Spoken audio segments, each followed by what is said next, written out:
देखो सबसे पहली बात हमारी कमजोरी क्या है, हम परेशान हो जाते हैं। संसार में देखो तो परेशान, परमात्मा की तरफ देखो तो हम परेशान हो, ये हमारा आदत स्वभाव बन गया परेशान होना। थोड़ा सा धैर्यवान बनो, गंभीर बनो। कोई भारी से भारी विपत्ति में परेशानी स्वीकार करके विपत्ति से थोड़ी निकला है, सुलझो। ठीक है, विपत्ति है, समस्या है, इसका समाधान होगा। ऐसा थोड़ी कि हमें नष्ट कर देगी।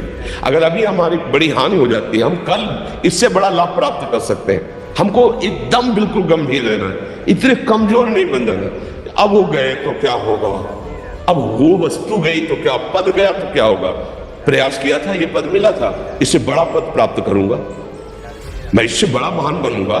ठीक है, एक बार गिर गया, गलती हो गई, दंड भोगूंगा, फिर इससे ज्यादा संयम में रहूंगा। बिल्कुल मतलब एकदम फ्रेश दिमाग रखना चाहिए। और अपने लोग क्या है, जरा सी बात में एकदम पछड़ा कर लेते हैं, एकदम कमजोर हो जाते हैं। ये बिल्कुल ठीक नहीं है। हम जीवन भर की यात्रा की बात कह रहे हैं, भारी से भारी कष्ट में भी मुस्कुराना, तो हमें बल मिला है, हमें भगवान की कृपा का दर्शन हुआ है, हमें उनका दुलार दिखाई दिया है। अगर ऐसे तो भाग जाते फिर परमार्थ में थोड़ी चलना होता है। आज जो आप सुन करके लाभ लेने की चेष्टा कर रहे हो ना, ये केवल प्रवचन नहीं है, ये जीवन। अगर ये जिए ना होते ना तो ये इसका प्रभाव नहीं पड़ता, फिर वाणी का प्रभाव नहीं पड़ता। हम इसीलिए कहते हैं, जैसे आप लोग एकदम परेशान हो जाते हैं जब बोलो, क्या हमसे ज्यादा परेशानी होगी?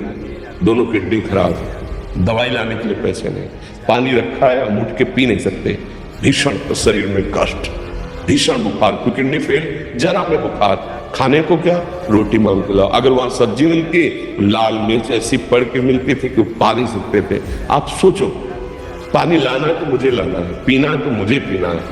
अगर मैं हारता तो कहां पहुंच जाता, क्या स्थिति होती?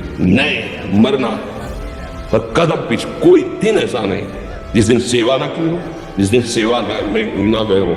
गुरु जी की सेवा में जाना है, पहले अपने को स्वस्थ साबित करना है, सेवा नहीं लेंगे, तुम बीमार हो, तुम कष्ट में हो। सर उनकी दृष्टि परेशान थी, सेवा की, आके लेट गए।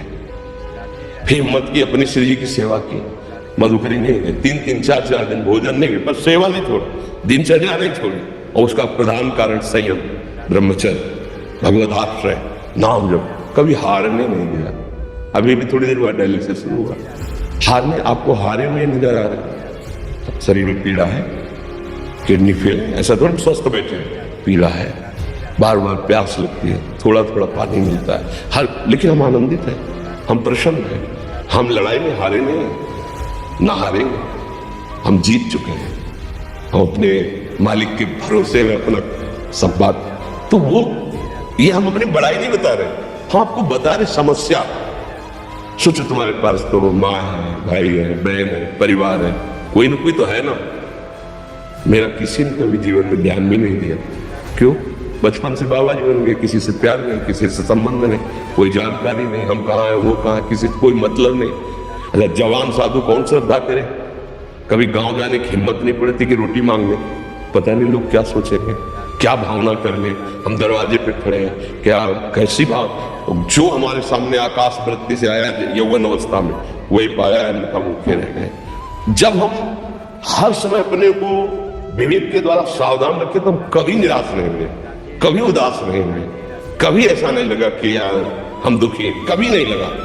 उसी का फल है कि उस सुख का संकेत मिल गया जहां दुख की निशानी भी नहीं है, वही उसी के बच्चे हो।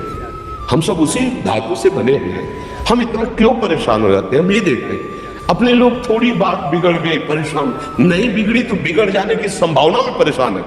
आज सुख है लेकिन कल सुख छिन जाएगा, तो हम आज के सुख में सुखी ना होकर कल के दुख के आने की संभावना में भयभीत हो। तब क्या हमारी सोच रह गई? हमको इतना बलवान बनना है कि सुख और दुख दोनों हमको छू न सके। बारिश से बारिश सुख की व्यवस्था है तो अहंकार नहीं, हर्षित होकर किसी का अपमान न करें कि हम धनी, हम पदाधिकारी, अमुक। भारी से भारी दुख आया तो हमें किसी के सहयोग की जरूरत नहीं, हम फिर अपने कदम बढ़ाएंगे, हम फिर जुड़ी हुई अपनी भावनाओं को सजाएंगे।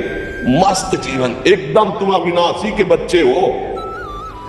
शेर का बच्चा भेड़ों के बीच में फंसकर मेव मेव बोल रहा है, बस अगर दहाड़ना सीख जाए तो कोई भी उसे प्राप्त नहीं कर सकता। ऐसे भगवद अंश तो प्रपंच में फंसकर अपने को इतना दीन क्यों देख रहा है? तू ऐसा है कि भगवान के दिव्यास्त्र में भी ताकत नहीं तेरे को मार सके। तू अविनाशी का अविनाशी बच्चा है, विनाशी भोगों को, विनाशी शरीर को मैं मान के इतना भयभीत, इतना दुख ठीक नहीं।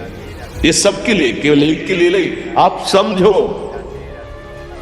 आप लोग सोचते हैं हम गृहस्थ होकर भला ऐसी स्थिति कैसे। जनक जी सुखदेव जी के गुरु हैं और राजा हैं, महल है, रानियां हैं, नौकर है, चाकर।